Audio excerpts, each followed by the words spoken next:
বাচ্চাদের জন্মদিনের পার্টিতে এটা হচ্ছে সবচেয়ে মজার একটা পার্ট।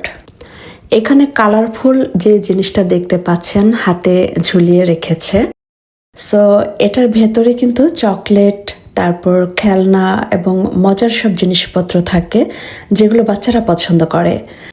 তো এখন একজন একজন করে বাচ্চাদেরকে চোখ বেঁধে দেয়া হচ্ছে এটাতে বাড়ি দিয়ে ফাটানোর জন্য।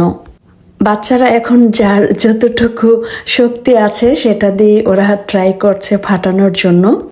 আর এটা ফেটে যাওয়ার পর বাচ্চারা এটার উপরে হুমড়ি খেয়ে পড়ে একদম, কারণ ওদের পছন্দের সব ক্যান্ডি, তারপর খেলনা, মজার সব জিনিসপত্র পড়ে।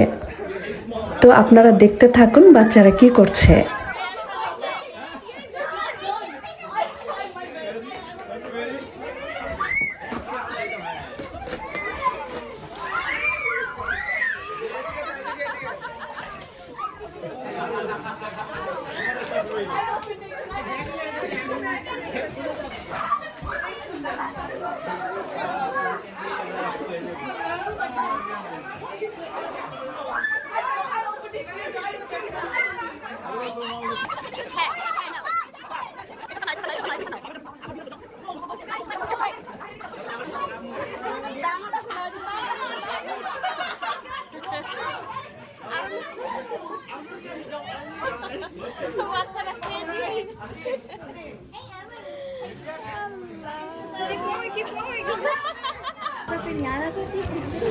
না ধরো